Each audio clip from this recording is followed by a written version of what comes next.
취업 준비를 하시는 분들을 위해서 영상을 제작을 하고 있습니다. 첫 번째 영상에서는 제가 어떻게 취업을 준비를 했었는지를 좀 간단하게 말씀을 드렸는데요. 이번 영상에서는 이제 입사 지원하는 것들, 그리고 이력서와 자소서 작성에 대해서 말씀을 좀 드려볼까 합니다. 취업을 하는 시기는 대학교를 졸업하고 나서이죠. 그러다 보니까 4학년 1학기에서 2학기 때에 구체적인 준비를 좀 하셔야 되는데요. 잠재 기업들, 포텐셜 리스트를 좀 뽑으셔야 된다고 저는 생각을 해요. 1학년 때부터 삼성에 가고 싶었어 라고 생각을 해서 이제 삼성을 이제 염두에 두고 계시는데, 삼성이 안 되면 그 다음 공채까지 기다려서 계속 들어갈 때까지 할 것인가? 혹은 삼성이 안 되면 플랜 B로 이런 기업이 있고 이제 관련 기업들이 있는데 이런 데로 갈 것인가? 그것도 생각을 좀 해보셔야 될 거고요. 근데 이제 한 기업만 올인을 하기에는 좀 리스크가 높죠.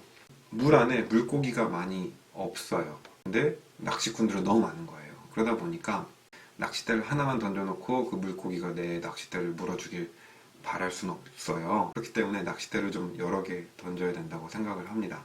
그 물고기를 낚아서 집으로 가져갈 건지 말지는 물고기를 낚은 다음에 생각을 해야 되는 거죠. 즉, 기업에 지원을 해서 붙은 다음에 진짜 내가 이 기업에 들어가서 일할 것인가 라는 고민을 해야 되는 거고요. 그 전까지는 일단은 그 기업에 붙을 수 있도록 최선을 다해 주셔야 된다는 말씀을 드리고 싶어요.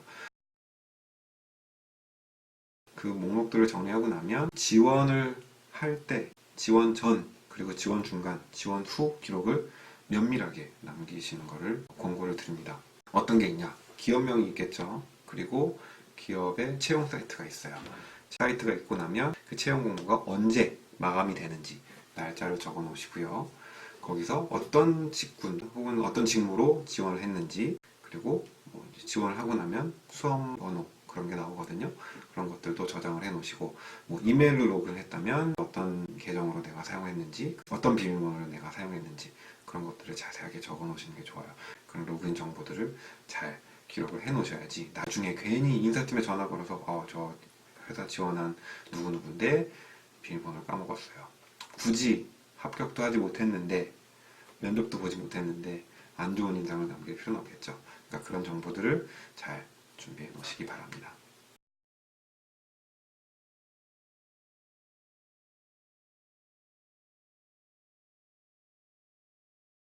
이제 엑셀로 정리한 리스트가 있죠.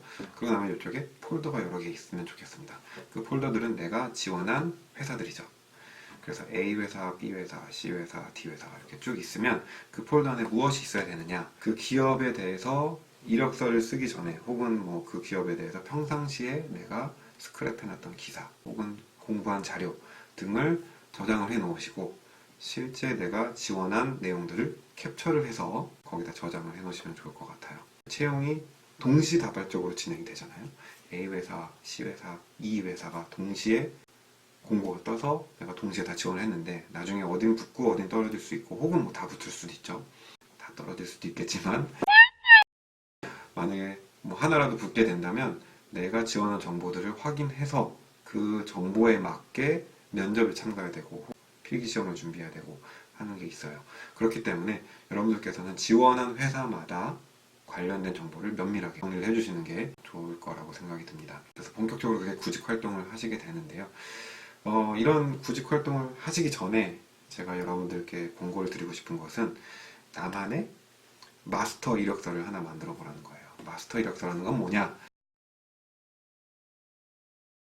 초등학교, 그리고 중학교, 고등학교, 대학교, 그리고 대학교에서 지금 취업을 준비하는 이 시점까지 많은 사건들이 있었을 겁니다.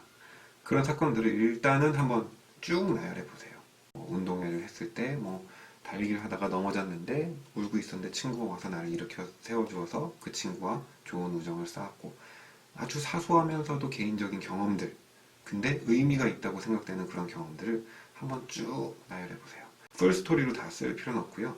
개괄적으로 한번 적어보시면 좋을 것 같습니다. 나만의 경험이죠. 그걸 왜 적으시라 라고 말씀을 드리냐면, 물론 초등학교 때 경험을 지금 이 나이가 돼서 취업을 준비하는데 많이 쓰진 않겠지만 그런 경험들이 모이고 모이면 내가 생각하지 못했던 나의 장점 또는 남에게 말해주고 싶지 않은 단점들이 보입니다. 그 말인즉슨 내 자신을 좀 더 객관적으로 볼 수 있는 기회가 된다는 거거든요. 그런 분들 많이 안 계시겠지만 전교 1등을 했다, 혹은 어느 대회에 나가서 입상을 했다, 그런 것까지 쭉 한번 나열을 해보세요. 나중에 자기소개서를 쓸 때 어마어마한 도움이 됩니다. 자기소개서를 쓰는 게 왜 어렵냐면요, 질문은 어렵잖아요. 근데 질문에 답하기 위한 나의 경험이 쉽게 떠오르지 않습니다. 이력서 쓰는 데 있어서 내 머리를 좀 더 유연하게, 그리고 생각들을 좀 더 능동적으로 만들어주기 위해서 저는 마스터 이력서를 한쪽으로 경험 위주로 만드시는 걸 좀 추천을 드리고요. 다른 한편으로는 고교, 대학, 입학 및 졸업연도, 그리고 학점, 토익, 다른 외국어 자격증, 1년 번호, 1년 번호라는 건 이제 그 시리얼 넘버 같은 거죠. 그리고 취득일자, 이력서를 작성하는 데 있어서 필요할 수 있을 만한 모든 정보들을 한쪽에 기술을 해놓는 거예요. 그런 것들을 하나를 만들어 놓으면 한 번 만들 때 좀 고생하실 거예요. 다 찾아가지고 적어놓고 막 그래야 되는데, 하나 제대로 만들어 놓으시면은 회사를 지원할 때마다 매번 꺼내볼 필요가 없거든요. 그래서 정량적인 나의 스펙과 정성적인 나의 경험이 기술된 마스터 이력서를 하나 만들어 놓으시는 것을 추천을 드리겠습니다.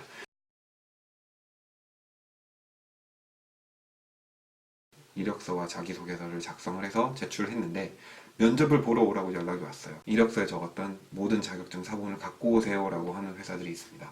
그런 거를 갑자기 집에 있는데 복사를 하려면 학교에 가서 복사를 하든지 동네 문방구에 가서 해야 되는데, 저 개인적으로는 그거를 여러 번 반복을 하니까 너무 귀찮더라고요.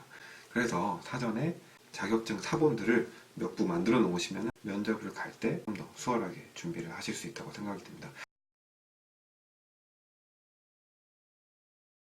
이제 이력서를 쓰게 됩니다. 이력서를 쓰게 되는데 자소서 쓰는 게 정말 어려워요. 쉬울 수도 있지만 어렵습니다. 왜? 내 이야기이기 때문에 그렇습니다. 질문을 봤는데 떠오르는 게 없어요. 그러면 아까 말씀드렸죠. 마스터 이력서를 보고 여러 가지 사건들을 한번 정리해 봅니다. 하나의 사건이 될 수도 있고요. 여러 개의 사건이 될 수도 있어요. 짧게 여러 개의 사건을 기술해서 저는 이런 사람입니다 라고 결론을 내려도 되고요. 어떤 하나의 사건을 굵직하게 기술하고 저는 그래서 이런 사람입니다 라고 얘기를 해도 돼요. 이제 중요한 흐름은 이렇습니다. 나는 이런 경험을 토대로 봤을 때 이런 사람입니다. 예전에 이러이러한 사건이 있었는데 저는 이렇게 대응을 했어요. 저는 이렇게 반응을 했어요. 저는 이렇게 문제를 해결했어요. 그래서 저는 이런 사람입니다. 주장을 펼치고 그거에 대한 근거를 펼치는 거죠. 그런 다음에 늘 결론은 이렇게 끝나시는 게 좋다고 봐요. 그렇기 때문에 저는 회사에 들어가면 이러이러한 문제가 생겼을 때 이렇게 대응을 할 거고, 그렇게 해서 회사에 도움이 되는 인재가 되겠습니다 라고 마무리를 져주면 좋아요.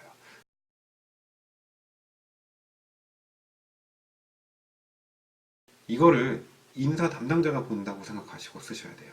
결국 이건 편지라는 뜻입니다. 편지 중에서도 러브레터라고 보셔야 돼요.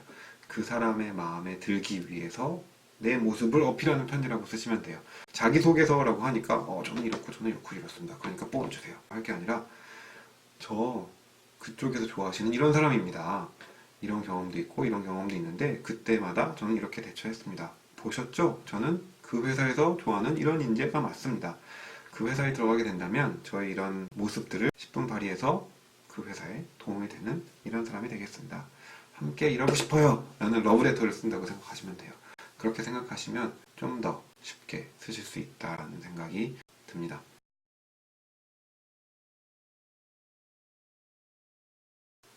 어렵게 생각하지 마시고요. 짧게 쓰세요.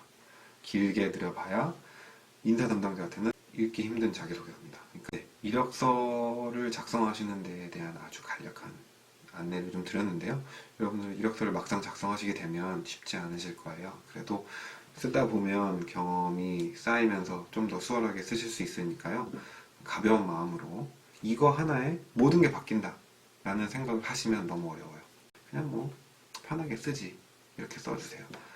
그렇게 쓴 게 어떻게 보면 더 잘 읽히는 자기소개서가 될 수 있습니다. 네, 여기까지 이력서 작성하는 부분에 대해서 설명을 드렸고요. 다음 영상에서는 면접에 대해서 말씀을 드리겠습니다. 감사합니다.